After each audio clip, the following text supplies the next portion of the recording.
On a brief return to Britain, I was concerned to see that London has undergone a dramatic demographic change. The city of my birth is visibly more Muslim than it was even 4 years ago. On the tube I saw more hijabs and baseball caps.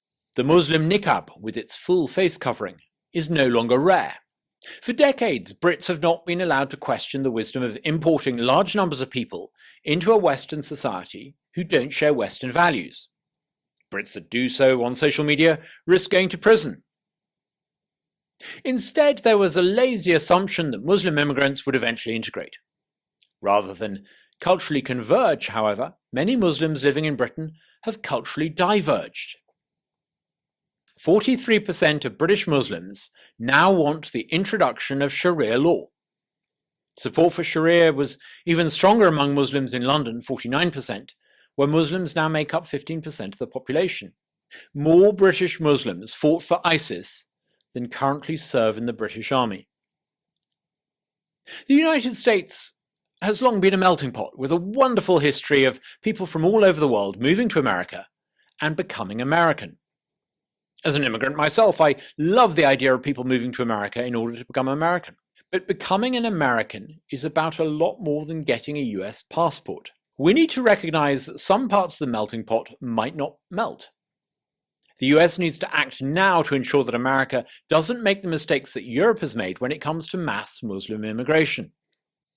The religion of progressive America is cultural relativism, the creed that insists all cultures are of equal worth. The truth is that Western culture is deeply distinctive. Western societies are weird.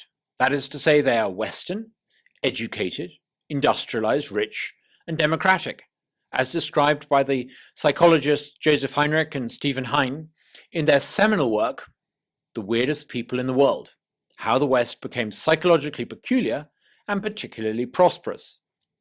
Western people are a psychological and cultural outlier, exhibiting traits and behaviors that diverge significantly from those found in most other cultures, particularly those traits in Muslim societies.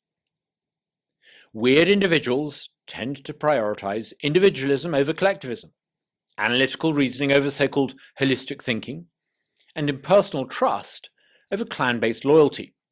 We weird Westerners are more likely to cooperate with strangers and punish unfair behavior, even at personal cost, compared to people from other cultures.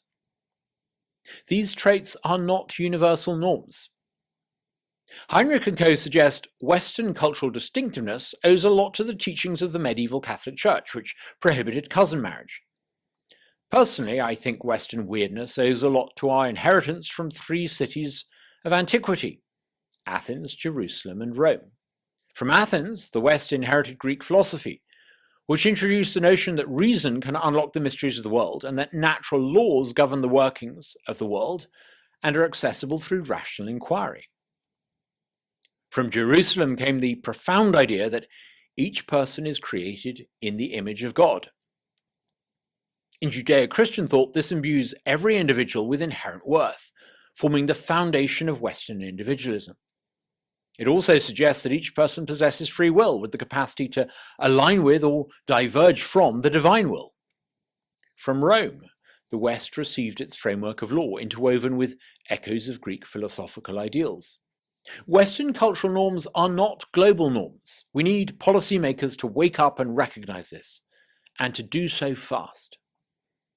It's time for a significant shift in US immigration policy, and for the US government to act against anyone promoting leftist, murderous ideology on university campuses.